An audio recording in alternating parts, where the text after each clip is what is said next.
And now, here's a couple of guys talking about sports and things. Welcome to the Dad and Rio podcast. Hi again, everybody, and welcome to the inaugural edition of the Dad and Rio podcast featuring sports and things. I'm Dad, he's Rio. How you doing, Rio? Well, I gotta say, I'm having a pretty good week so far now, Dad. How are you doing? We're doing great. So this is on our inaugural podcast, and just to get everybody up to speed here on why exactly we're doing this, what we're doing, and I think most importantly, we'll address the name of the podcast. Rio, do you want to chime in on why we're Dad and Rio?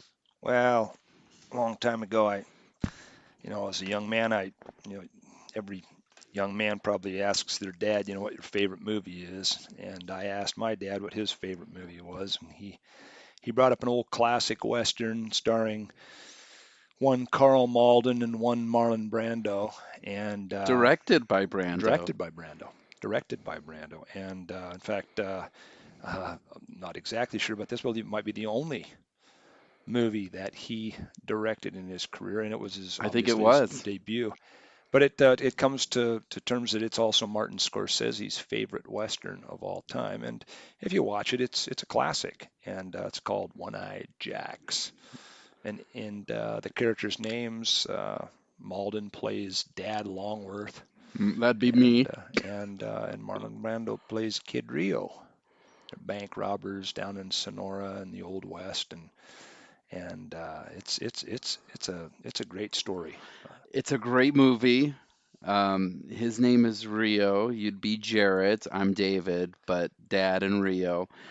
Jarrett had been talking about this movie forever. I finally got to see it. Kind of like this lost gem It that really is. doesn't get that much attention. Marlon Brando's excellent in it. And one thing that really stood out to me is the horseback western scenes on the beach. Oh yeah, Phenomenal. oh yeah, yeah. And you've got a little bit of everything. You've got the love story. You've got the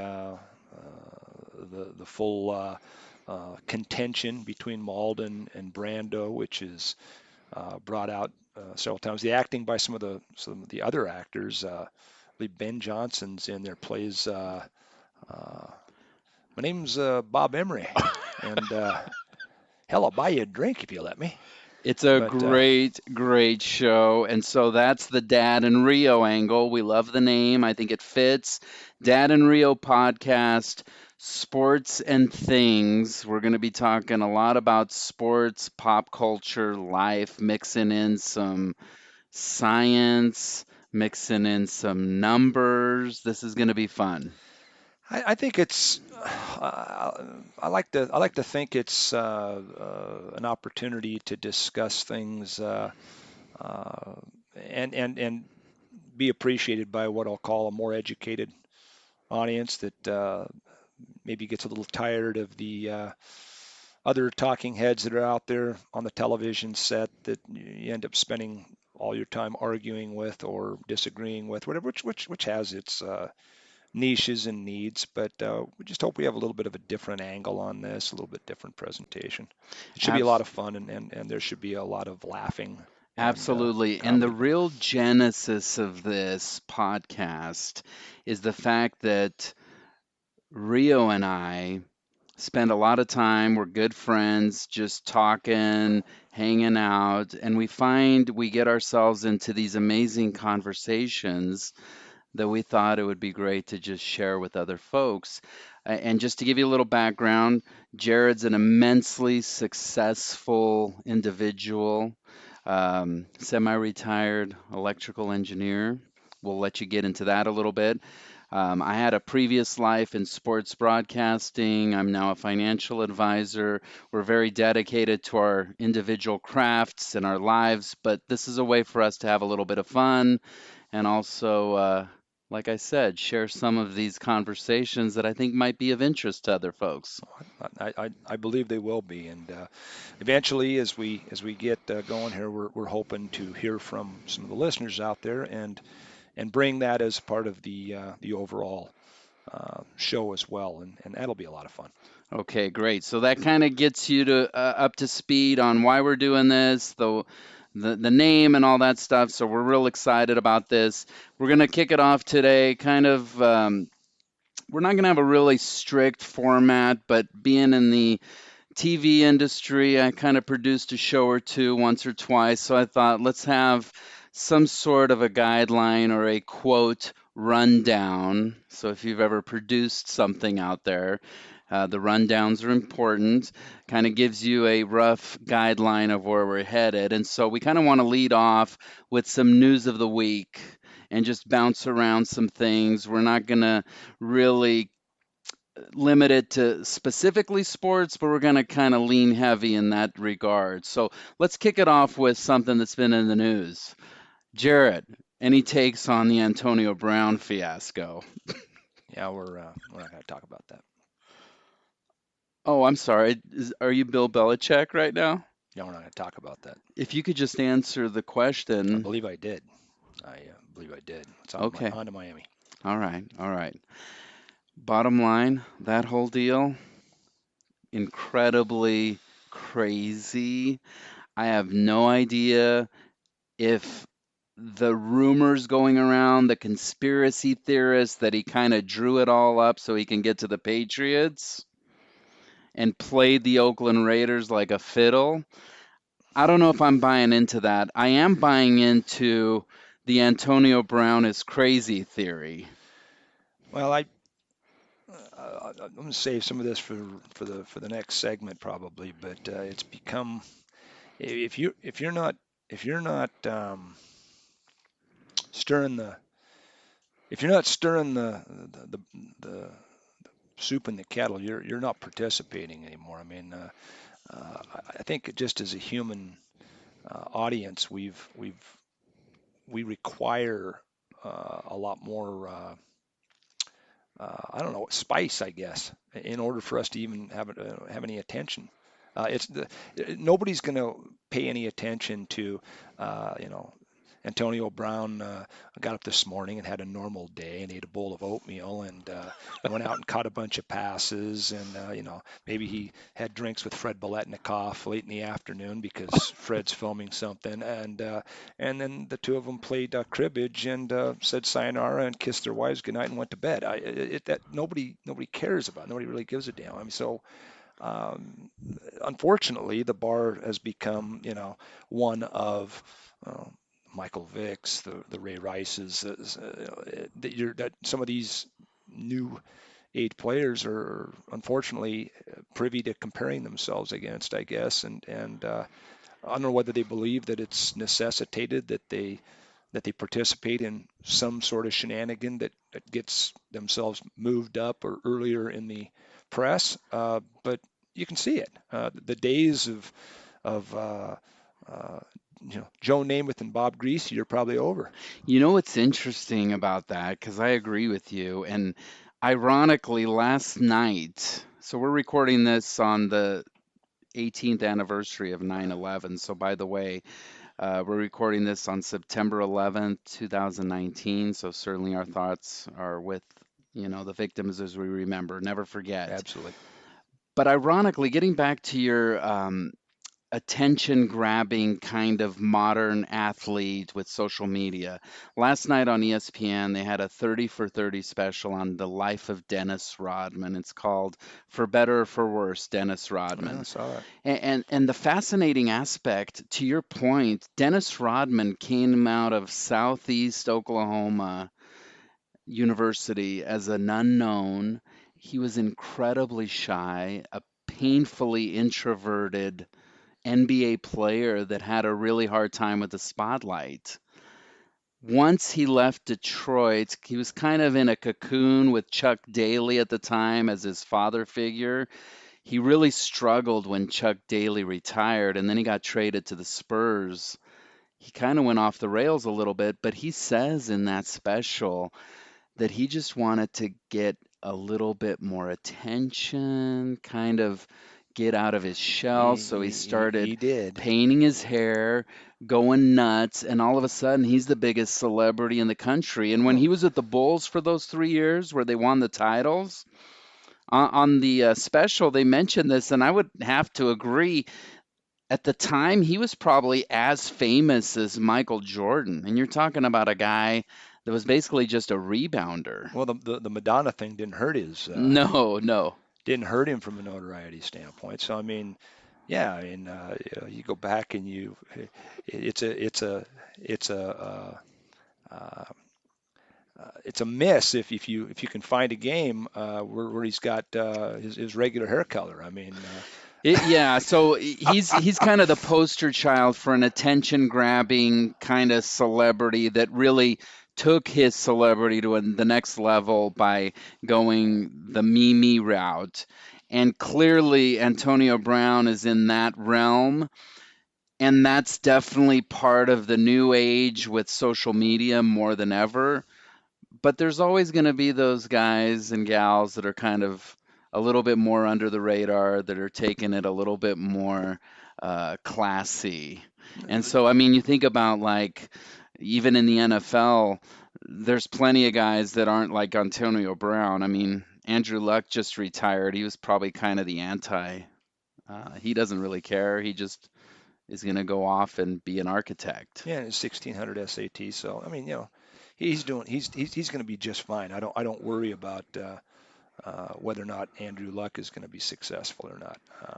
Yeah, he's a very. And then unfortunately, in today's world, for better or for worse, the NFL, the NBA, and maybe lesser the other two sports, you just don't hear about it as much in Major League Baseball or hockey, but they've taken on a almost a necessitated departmental role of rehabilitation of these a lot of times broken souls because uh, uh, like it or not, money kind of runs everything. Hmm.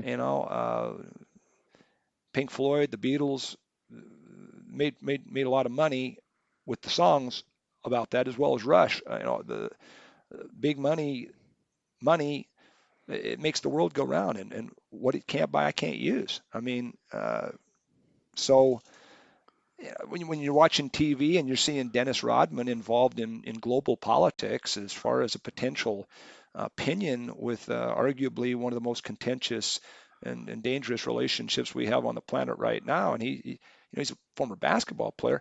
Well, how do you explain to an Antonio Brown that being in the bad limelight is a bad thing? It's worked out pretty well for him. It's worked out. That's just one example. I Yeah. mean, Vic got an opportunity to come back and play football again. I mean, Hmm. is there anything, aside from Aaron Hernandez, uh, you can come back and play football again, and pretty much the money will take care of it. And if there's people filling the stadiums and And watching the game, then it becomes a difficult argument. I think that's true with one key qualifier. You got to have talent. Mm, So mm, mm. obviously, if you're talented, Fair. you can get a lot of. And Michael Wilbon yesterday used the word Hall of Fame, as I believe, as he was discussing Antonio Brown. So, and I've heard that Well, whether he's there or not yet, whether he makes it, it's the fact that at least some big pundits are tossing those three keywords around. Well, numbers wise alone, I definitely think he's there. I mean, his numbers, especially that 5 year stretch in Pittsburgh where he had Sure. five consecutive 1,000 yard seasons, the Yeah. first guy to ever do that. Sure. Pretty incredible. Sure. So speaking of the NFL, we got enough of that Antonio Brown, but just to recap here as we wind down the news of the week segment, just touch base on a couple of things in terms of opening weekend of the NFL. Obviously, always exciting. Full disclosure, I've been a lifelong Washington Redskins fan growing up in Idaho. Obviously, we don't have a team here. I had my wonder years in the 1980s and kind of took a shine to John Riggins and the Hogs, and then they started winning Super Bowls with Joe Gibbs.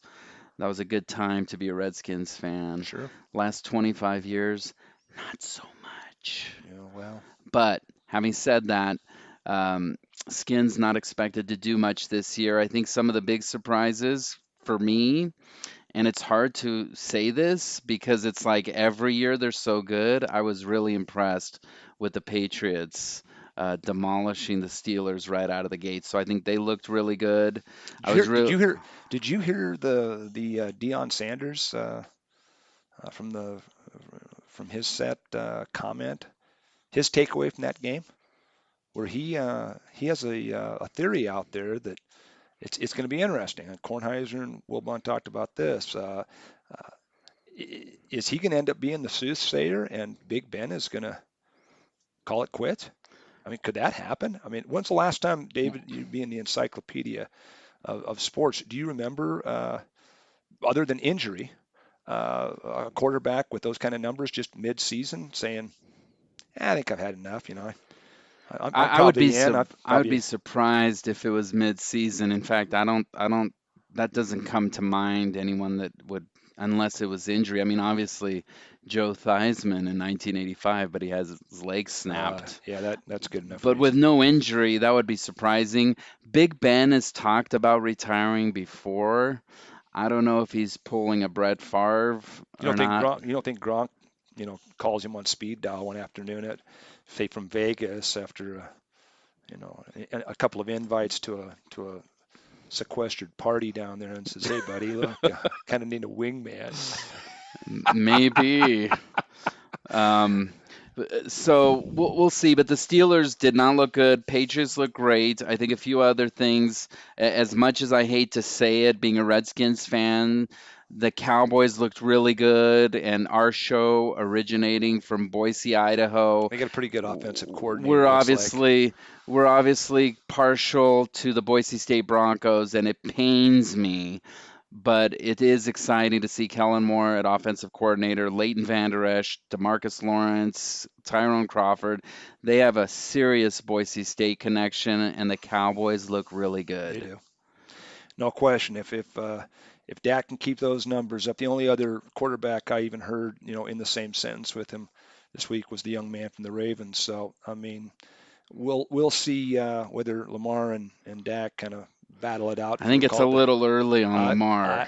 I do, but Now he did he it's a nice played game. They both he had good games. he played Lamar played against a Pop Warner team. Right? That's okay. That's Those fair. Miami Dolphins look really bad. That's why, when you return back full circle to my little Belichick earlier, it's like it's hard to give him full reign on using that as his reason why he's not going to answer the question. I'm going to get ready for Miami.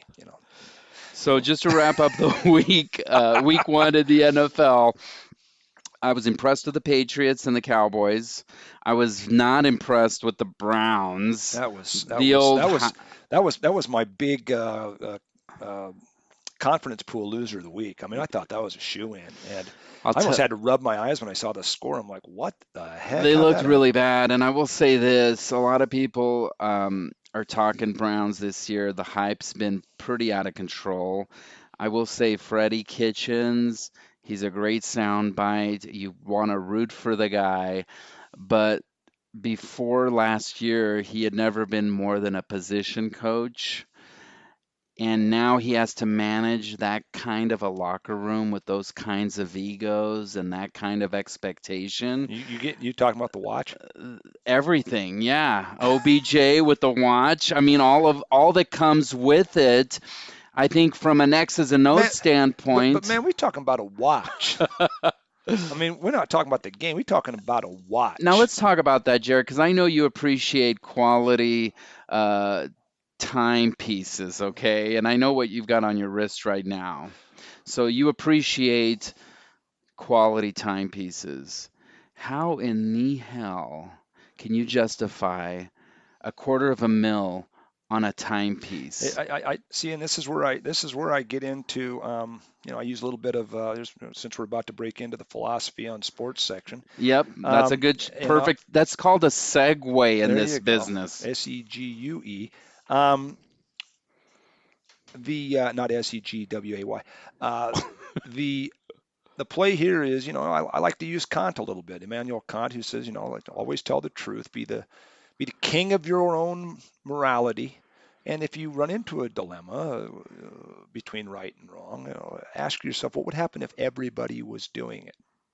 You know, if hitting on 19-year-old waitresses while you're out at anniversary dinner with your wife, if you want to know whether or not that's okay to do, ask yourself, what would happen if every married man on their honeymoon was doing that? We'd probably have a problem. I mean, that's the one that Peter Davis uses in his 3-minute philosophy. You can look up online with his discussion Okay. on Immanuel Kant. Are we going to really have a problem if everybody's in football is out there wearing jewelry? Well, look at the NBA. The NBA, no jewelry. You don't see people wearing watches. But I believe their philosophy there is the potential injury. It's Safety it's a issue. safety issue. Now, You in see football, tons in of. football, I've got a helmet on. I've got pads on. So the argument becomes potentially slippery slope if you're going to say, well, hey, man, you shouldn't wear that because there's a safety issue involved with it. Uh, egos, unless you're going to shut down touchdown celebrations completely, unless you're going to not allow post game interviews where some people are getting more attention than others, you're not going to an interview in the center. The center ain't getting the interview. So So then you're gonna have a tough one on this one, I man. know, and sorry to cut you off here, but I think there's a couple of things at play. There's the uniformity of the uniform rules, I guess. So you could play devil's advocate and say, you know what, we have to have some standard in place, or else people are going to start incorporating stuff. And for the I'm gonna bring out my NFL, $250,000 watch. so the NFL, it's a corporate entity, and let's not be naive. It's all about the bottom dollar. Well, we've So we've already if said they that. incorporate things into the uniform that now is competing with that almighty Nike logo, that could be an issue. Uh, People are talking about the watch, not the. I mean, it could be a distraction, You know, and there, it could open up a it, Pandora's it, box. it was pretty interesting, and I thought it was clever that you go back one of the most who one of the more renowned players in NFL history to wear a watch is Reggie Roby. Reggie Roby. The old Good, punter from the Dolphins. that's He was correct. notorious. But Although but I he, think he he had a was use wearing there. I think he was wearing a Casio. It was a can. It was much more different play. This is effectively jewelry. This is a play of. I mean, this would be like Flavor Flav coming out and Yeah, wearing the big clock or but something, let's right? let's not kid ourselves. It's an attention grab Absolutely, from it is. OBJ. So that's all it is. I have to ask you though, again, back to the original question, let me kind of clarify the question. Taking the OBJ kind of me attitude out of it and the NFL stance on it, just from a pure timepiece perspective. Obviously, OBJ has money to burn. Sure, Okay, so 250,000 to him is very different than it is sure, for you or me. sure. But having said that, okay, how could anyone justify having a $250,000 timepiece on their wrist? How do you justify that? Like, how do you even make something? So I'm having a hard time figuring out the value of that. What Well, I makes that so expensive? well, it's the simplicity of economics. It's rarity. They're only making one, right? And Which his is, probably says OBJ on it. yeah, So, man, how many that's of them are there? crazy. There's one, and he might have even been involved in the design for all I know. I don't know a lot about this watch. But if it's going to be an intra versus you know, inter discussion with regard to okay, clubhouse rules, that this is Brown's organization looking at this, right? Then if I'm the coach or I'm the offensive coordinator or whatever, I think I'm going to have one rule. Your numbers start going down, buddy. You take the watch off. Okay, I mean, you better keep your numbers up. But I mean, see, you that you goes. you have a season unlike in a bad way versus the last few years when you had a different colored jersey on. Okay, the watch is coming off. But here's the thing that goes back to my point where I think this whole thing can blow up is Freddie Kitchens having to manage a locker Yeah, room with stuff like this, because he could be a great X's and O's guy, and he showed that the last half of last season when he took over as offensive coordinator under Greg Williams after after Hugh got fired, Hugh Jackson. Freddie Kitchens did a phenomenal job, and that offense took off, and Baker Mayfield played really well. sure. So I get the organization kind of wanting to keep that momentum going. But the issue is the Browns have morphed into this like superstar team that's in the spotlight with a lot of different personalities. And I got to tell you, for a first time coach that's never been a coordinator, that's a lot. Yeah, and here's another check on this, just from a general standpoint. Tell me your thoughts on this. I mean, do we do we get ourselves caught into the very unfortunate challenge of spending now? Look who's got a hold of the media here in this case, right? We're talking about a watch. I mean, Allen Iverson, number three, you should be up there talking about. Look what and that's what he was kind of talking about with the practice. If you watch the whole context of the entire discussion, he's going. Here we are. We're talking about we got the first week of the football. Okay, and there were some great games, and we're going to go back and we're going to talk about my watch. Okay, have you guys we're not talking about how many yards Dak Prescott threw for. We're not looking at whether Big Ben is off. My gosh, his accuracy on his pass was horrible. We're not. We're talking about my watch. Okay, we're talking about a watch. I mean, so Well, well, and it's a fair point. I It's a fair agree. point.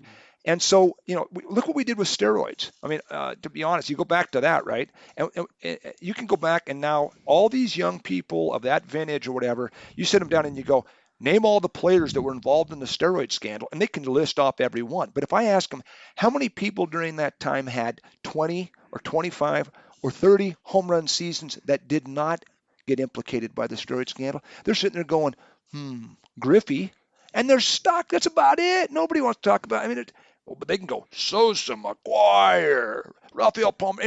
List the whole dang gamut of all these players because they were the ones that were in the news. They're the ones that got the attention. They're the ones that got the yellow part of the Pac-Man. The mouth part got no talk. Well, have you ever heard of the man bites dog theory in journalism? Share it again, just so that Okay, our listeners can. so a dog biting a man is a very common occurrence. It's so common that it's really not newsworthy. So if I go down the street to Channel 7, the NBC affiliate here, and tell them, hey, I've got a news story for you, and they go, what is it? Yeah, my neighbor's chihuahua, he bit my neighbor. They're going to say thanks, but we're good, right? Okay. But if I go to that same station and say, hey, this is crazy, I got a story. My neighbor, Bob, he bit my neighbor's chihuahua. Okay. That's a news story because it doesn't happen very Sure. often, Sure. even though it's technically kind of the same But thing. So my point is, these guys that you're talking about, like maybe it's not much of a news story. Like Ken Griffey, he's clean. It's a news story if you're not clean. that and unfortunately that's what we're training, and this all gets back to the watch. I mean, The watch. That so reminds me. look, I mean, you know, I got this watch.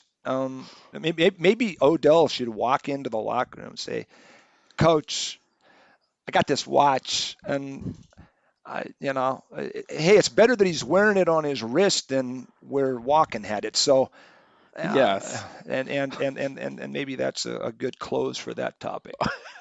But Well, I think it's going to be an interesting season in Cleveland, and I do feel bad for Browns fans because they've been so miserable for so long. In fact, they have a website that follows the team. It's called the Factory of Sadness. because it's been horrible. We don't need to document how horrible. But here they are with a team that gets all this hype. People have actually been talking Super Bowl. And again, we're not going to overreact. Week one, everybody overreacts. So they might turn it around. I'm just saying there's the potential for this thing to go sideways and be a really ugly season. David, real quick one for you, since you are the encyclopedia. It's another. How many Cleveland Browns have been inducted into the NFL Hall of Fame or the National Football League Hall of Fame? So I got to say, Rio. Because that was the trivia question last night Yeah, so at we'll my get local into that. trivia And club. Rio, you're like a ideal wingman on a podcast because I'm looking at our show rundown, and you have been seamlessly sagging into every other segment. So this is another great segment. It's one of Segue. my favorites. So we're going to talk numerology with Dad, okay? And we'll get a little deeper into the numerology, but we love bouncing around some trivia questions. So your question is, how many Cleveland Cavaliers are in the No, how many Cleveland or Browns? Cleveland I mean, Browns? because I can answer the other one. How many Cleveland Cavaliers are in the National Football Hall of Fame? Cleveland That Browns. would be zero, because the Cavaliers is a basketball team. But Correct, anyway, yeah. correct. Unless Brad Doherty got in there somehow through some back door. I mean, hell, he's going to be in the NASCAR Hall of Fame probably. Yeah. So I don't know, but So we're talking about how many Cleveland Browns are in the Pro Football Hall of Fame. yes. Okay. So Marion Motley, Okay. is that one? Yeah. Okay. Guy by the name of Jim Brown Well, was there's pretty your good. obvious. That's pretty good. Yeah. And I think Paul Brown. I think so. You're I mean, probably right there. Paul Brown. Look at the history. He had such a huge impact on the innovation of a lot of things, including the passing offense that we see today. In fact, Bill Walsh was a disciple of Paul Brown and really instituted the West Coast offense. But also, did you know the face mask on a helmet I think I have heard is this is his design. baby? Yeah. Yeah. So Motley, Jim Brown, Paul Brown. I think it might be a pretty short It gets list. difficult for Ozzie me. Newsome, Yeah, Ozzie Newsome. absolutely. Yeah, that's So I'm fair. gonna say four right there, right off the top. So I could go in and And there's do a probably some little. managers, and there's probably some, we'll call them staff people that have been inducted through the years or whatever. And the answer is 16. So I was going to go back and 16 16, yeah. And Browns? so when I submitted my answer at 5, and Whoa. I kind of came up with a similar list to what you came up with, and a couple of others. 16. I was a bit surprised, but that was the answer. So we could Otto Graham. we could check this and validate it, but that was what was reported as the answer. I haven't had a chance to take a look. And so just to put a bow on the Browns, I think part of the reason we're having problems coming up with names, the Browns are one of 4 teams that have never played in a Super Bowl. That is correct. Okay, and we'll get into that. So when you think about the Browns in the modern era, it's hard to come up with names because they haven't been very good. Most of those names you're talking about probably came from the 40s and 50s Yep. when they were winning championships. Sure. And then the question that led to that numerical question though was name the only NFL team that has a trademark on its fan base. And the answer was the Cleveland Browns, that the doghouse is a protected franchise term. We'll call it The dog pound. the dog pound. Yeah, the dog pound. Interesting. What did I say? Did I say something else? Doghouse. Oh gosh, I got Similar, confused. Something similar. else. Yeah, I meant the dog pound. That was just a slip. Well, I think That's probably going to happen a few times during the course of this podcast, by the way. And I hope that our listeners will hold us accountable. yes. I will say, and we've probably devoted a little too much time to the Cleveland Browns, but their fans are diehard. Sure. It was nice to see them put a team back in there after they left for Baltimore 20 some years ago. Which, by the way, 99 was when they reinstituted the Browns via the expansion. So that's been 20 years, which is crazy. How cool were the old helmets, though? The Cleveland helmets? Yeah, that actually had the name Browns on the side of the helmet. No, that was the Bengals. Good call. Well That was played. the Bengals. Good job. Paul I Brown, by the set you up way. a little bit on that Paul one. Brown, by the I way, started the Bengals. I have I have the pre-Tiger um, helmet. Uh, when I was a kid, I had the bed sheets that had all of the teams on. I don't know what those are worth, but I would imagine, given the fact that there are several teams that are not included in that melange of teams, Yeah. and that it's got the old Bengals helmet. Pre-stripe. Here's one for you. When the Bengals did go to the Super Bowl those 2 years, which helmet was it? So that's a great question. In 1981, when they advanced to their first Super Bowl, where they lost to the Niners, it was the Niners' first Super Bowl win, Which Super Bowl was that? 16. Yeah, see, That 81 season was the first year they wore the stripes. So for a lot of Cincy fans, that was they think kind of that's a the pretty Bambino. special deal. Yeah. So that was interesting because that was a Super Bowl that featured two teams that had never been to a Super Bowl. This podcast is going to get the official name as the Ohio podcast. Yeah. John Kasich is going to listen to this podcast and go, man, you guys gave us a lot of attention. So Really to wrap appreciate it. that up, here's an interesting tidbit on that, and I know we've talked about this before, but it blows my mind. So Super Bowl 16, Bengals Niners, that was a Super Bowl that featured two teams that had never been there, Oh, right? And that happened quite a bit early in the Super Bowl era.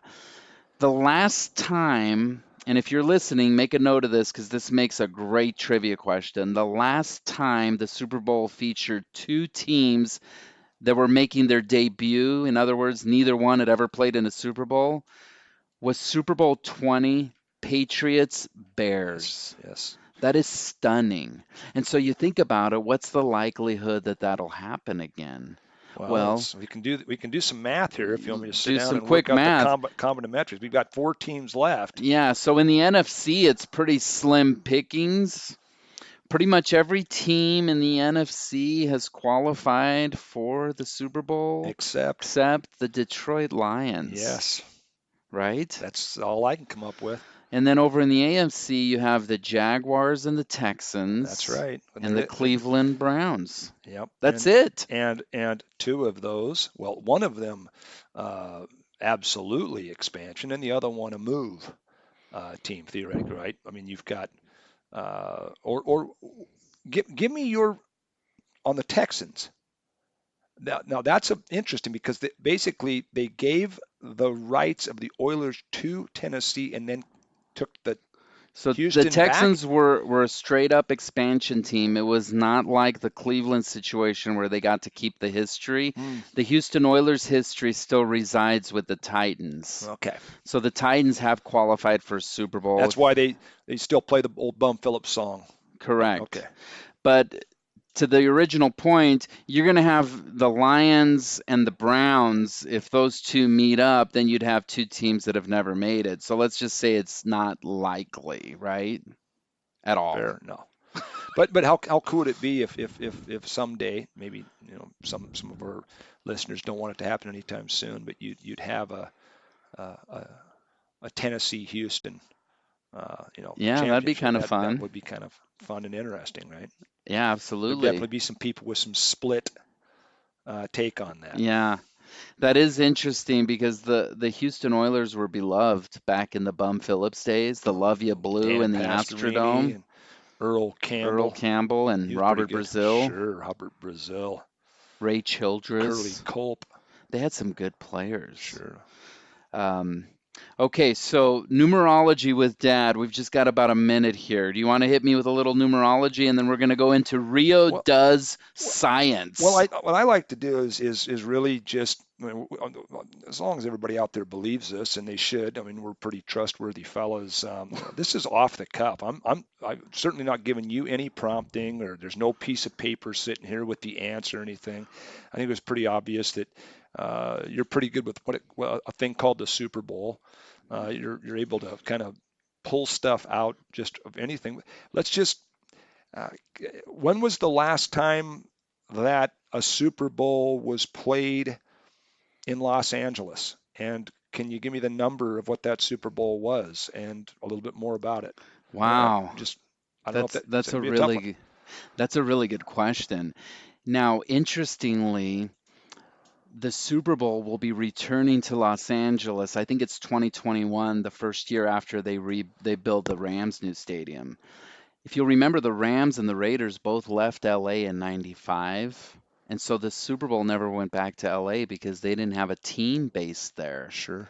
So the last Super Bowl in the Los Angeles area, so I'm not saying LA proper, was in the Rose Bowl, Pasadena, January of 1993, God, Super Bowl 27. only the people out there can check this. This is Cowboys just coming right out Cowboys of over the God knows where. Bills in Pasadena. So that was the last Super Bowl in the Los Angeles area, and of course they played most of those Super Bowls in Pasadena. The last one I believe in the LA Coliseum was, I think, Super Bowl 7, Dolphins Redskins. Can you give me just off the top of your head? Can you tell me a little bit about that game?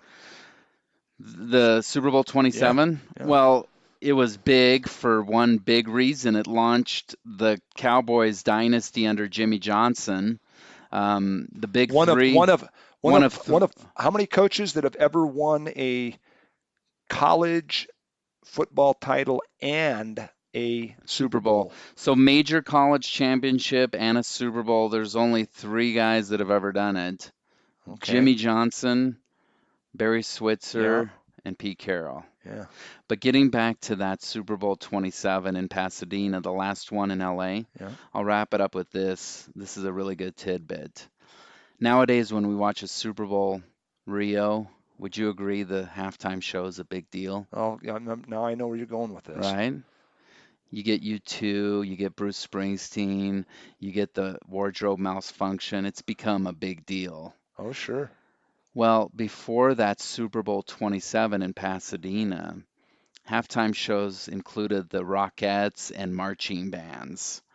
But on that January Sunday in 1993 in the Rose Bowl, Michael Jackson put on a show. And I would invite anyone listening to this podcast to go YouTube it. It was amazing. And that really launched the halftime show into another stratosphere and is really responsible for the big spectacle we see to this Sure. day. Big deal. So to Sure. answer your question, that was the last Super Bowl in the Los Angeles metropolitan area. Good Okay. question. Okay, Rio does science. This is kind of a little bit of a vague segment. Sure. Kind of tell me your expectations for this segment. Rio does science. Well, I mean, this can cover a lot of different areas. It can cover. No limits. No. It can get into some of these uh, weather related challenges that have happened throughout sports history, ranging, say, from, we could talk about things like the Ice Bowl. We could talk about uh, uh, missed opportunities due to Mother Nature. We could talk about things like, one of the interesting things is now the analytics that is taking place, whether it be from the um, San Antonio Spurs, uh, kind of initiating this concept of analytics where they're probably looking at things non-traditional from points, rebounds, assists, etc. Kind of that money ball play that covers the mathematics, the statistical analysis of data, etc.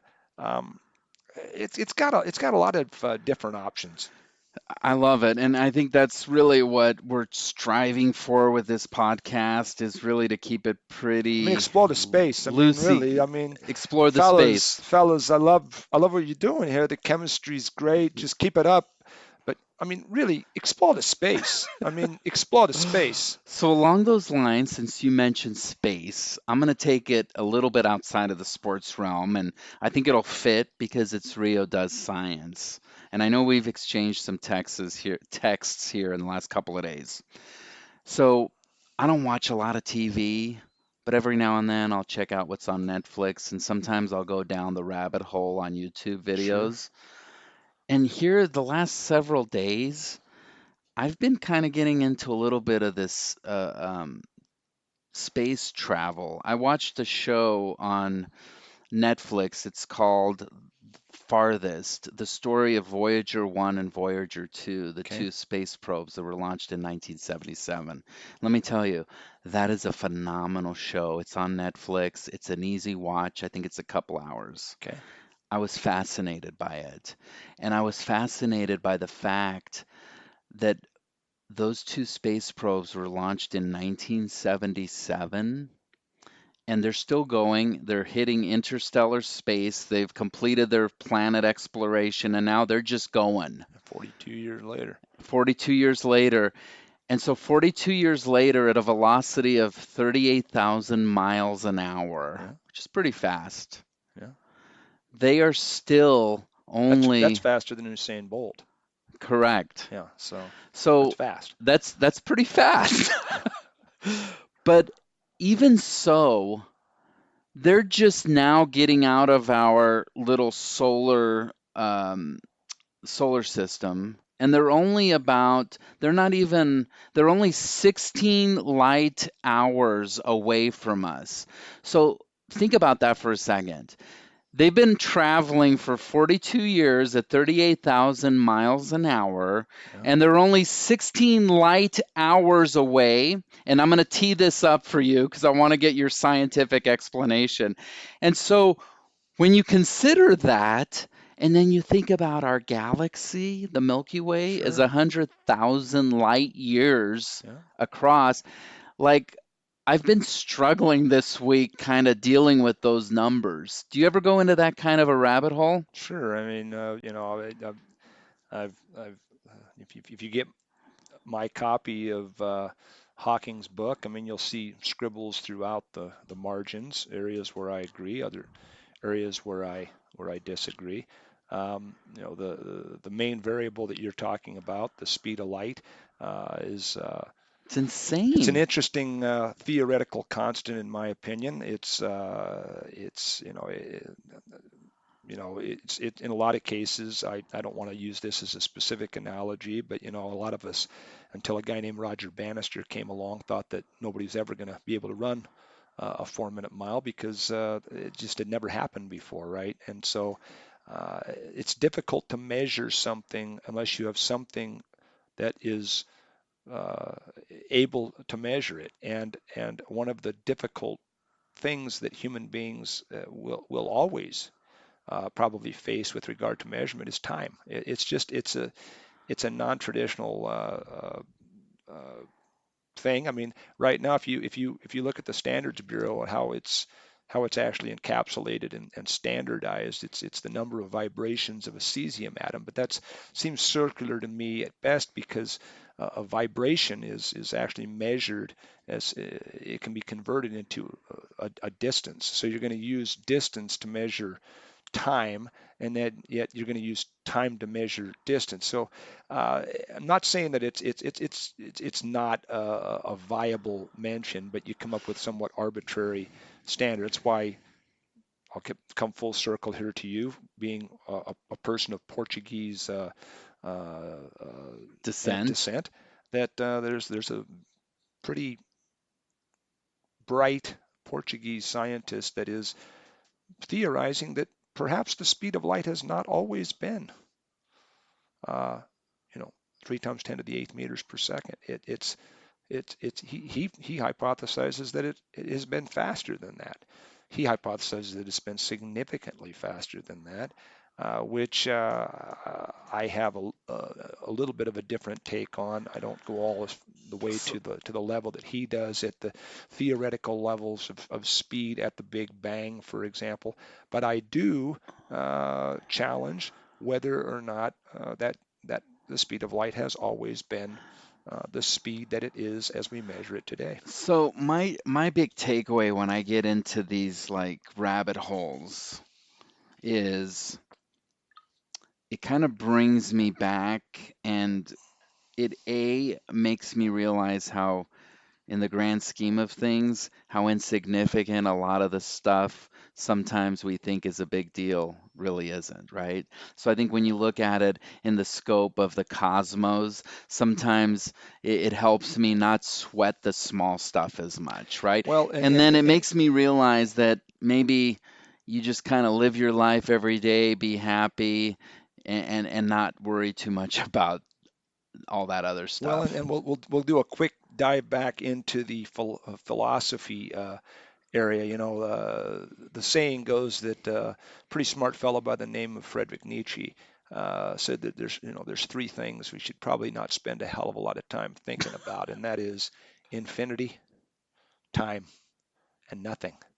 And he's Boy, got isn't he's got that a the he's truth? got a he's got a good biography to validate that maybe those are being the father of nihilism, probably not something you want to spend an awful lot of time thinking about.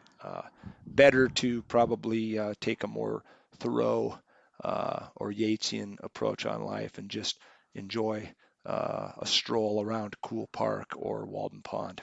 I like it.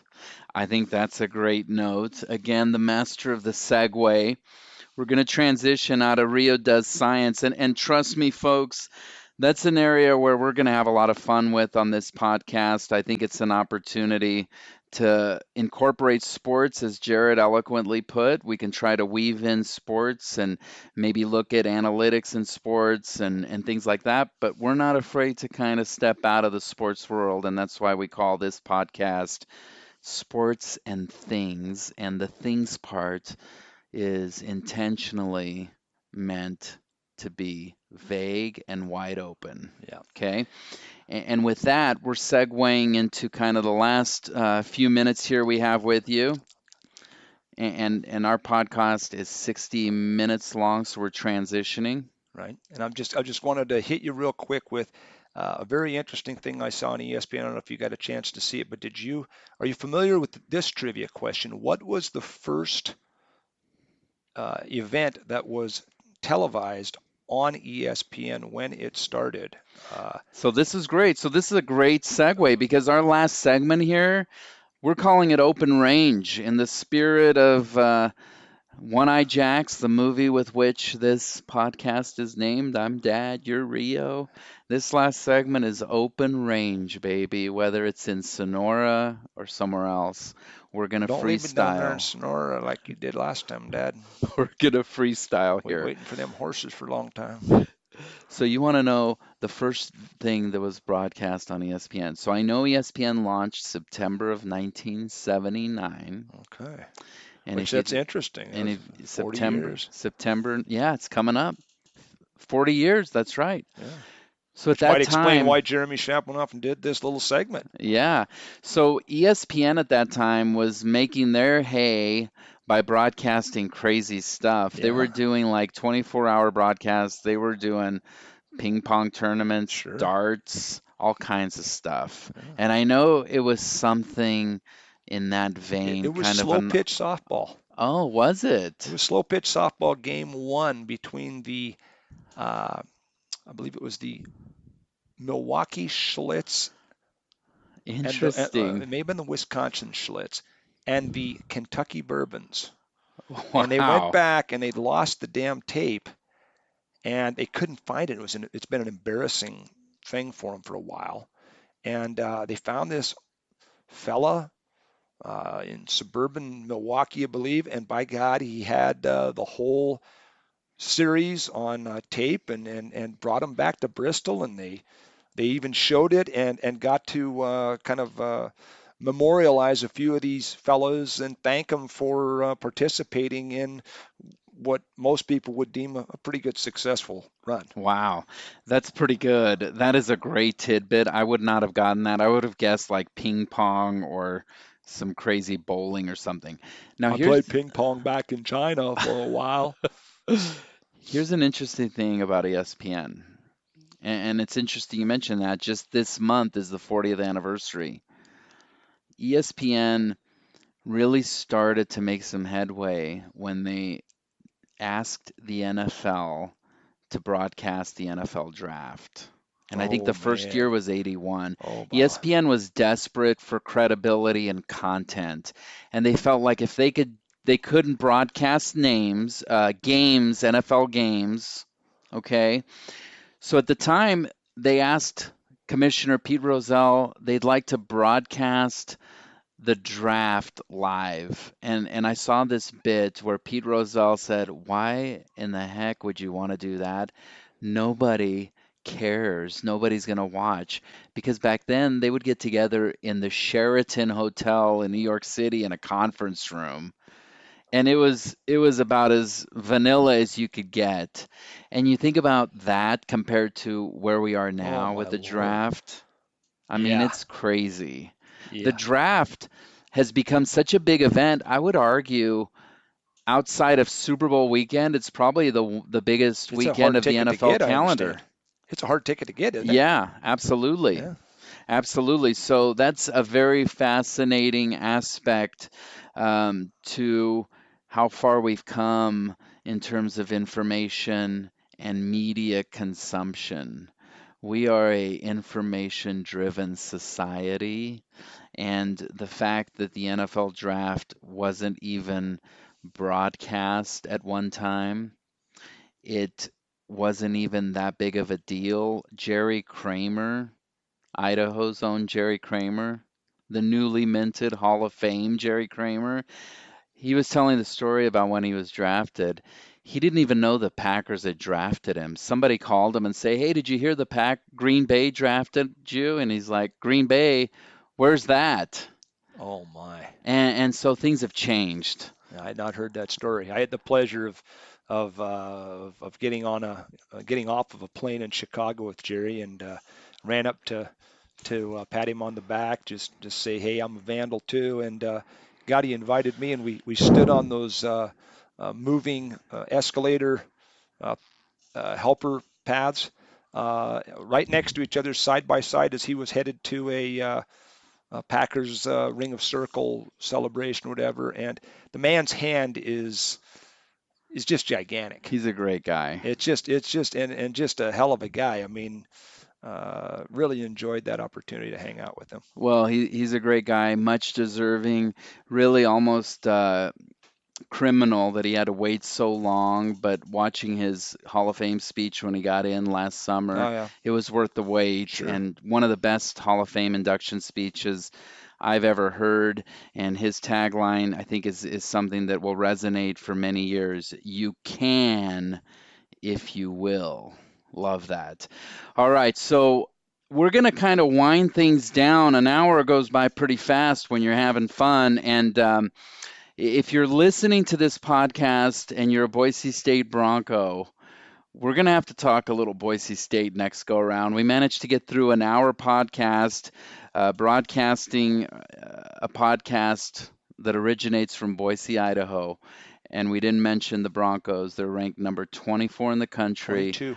22 now. So we'll be talking a little bit more Broncos and their fine, true freshman quarterback, Hank Bachmeyer. But it's been fun, Rio. Maybe we'll do this again. What do you think? No, I'd sure like to. I think we can. It is with anything. Let me ask you this real quick. Debuts can go one way or another. You've probably got a couple of examples of some debut sports performances that certainly set The bar. the bar, and then not so much, and Well, others that really flopped on the first one, and you can, if you will, and by the time the fifth, the sixth episode came out, I mean, it's all, you go back and just sit there and watch this ESPN episode where they're straight faced and saying, we're returning from commercial break, going back to game one between the Bourbons and the Schlitz. Let's take it back to the park, and with straight face. little did they know what they were going to become. So, big hopes, optimistic. We'll see what happens. Oh, it'll be It'll be fun. fun. And I agree with you. I think you can come out of the gate guns a-blazing and then kind of fizzle. Our hope is to kind of build over time. So we're excited about the podcast. It's the Dad and Rio Sports and Things podcast. We're hoping to do it again. It's a lot of fun. Just two guys, two friends that like to sit around and talk about sports, talk about life, talk about a lot of things. And that's why it's the Sports and Things Dad and Rio podcast. We love that we have the opportunity to share it with you, and we look forward to doing many more of these. Rio, it's been real. Thank you, sir. Thanks for joining us, everybody. It's the Dad and Rio Sports and Things podcast. We'll see you next time. Hope you have a great rest of your week.